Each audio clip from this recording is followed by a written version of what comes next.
আসসালামু আলাইকুম। আজকে আমরা আছি মনিরামপুর উপজেলার আটগড়া গ্রামে। দেখতে পাচ্ছেন চাষে সফলতা পাচ্ছে এখন গ্রামের চাষিরা।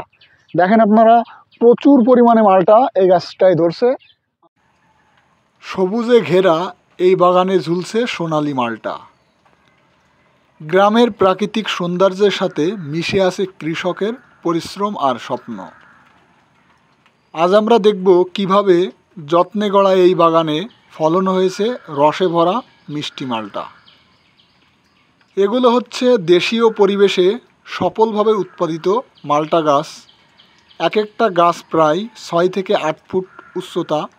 সঠিক সময়ে সার প্রয়োগ আর পানি দেওয়ার ফলে এবছর গাছে এসেছে প্রচুর ফল। একটা গাছে গড়ে 70 থেকে 100টা পর্যন্ত মালটা ধরে।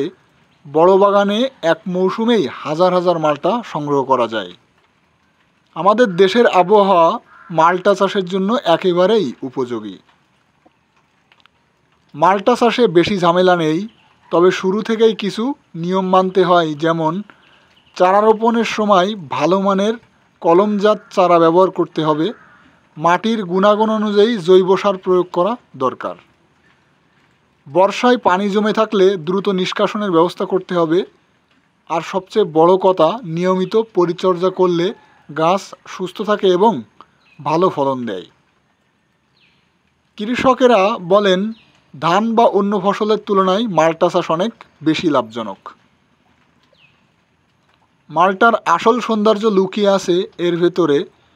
টাটকা রসে ভরা এই ফল শুধু সুস্বাদুই নয়, শরীরের জন্য ভীষণ উপকারী। এতে আছে প্রচুর ভিটামিন সি, যা শরীরের রোগ প্রতিরোধ ক্ষমতা বাড়ায়। ডায়াবেটিস রোগীদের জন্য মালটা বেশ উপকারী। গরমে শরীর ঠান্ডা রাখে আর পানি শূন্যতা দূর করে। নিয়মিত মালটা খেলে ত্বক উজ্জ্বল ও সতেজ থাকে। গ্রামে অনেকেই বলেন, দিনে একটা মালটা, ডাক্তার থাকে দূরে। কৃষকের কষ্ট আর মেহনতি এই বাগানের প্রতিটি ফলে মিশে আছে। তার স্বপ্ন একদিন এই বাগানের মালটা শুধু দেশেই নয়, বিদেশেও যাবে।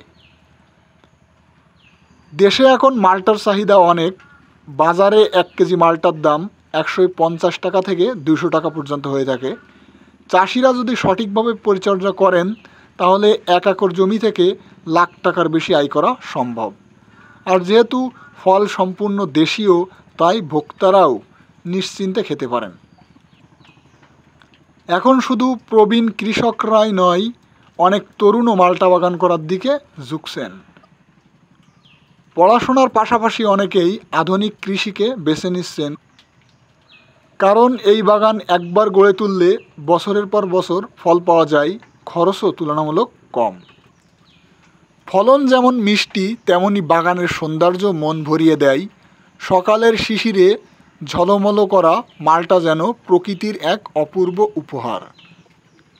শহরের কোলাহল থেকে দূরে এসে যখন বাগানে প্রবেশ করবেন, তখন চারপাশে শুধু সবুজ আর সোনালী রঙের সমারোহ।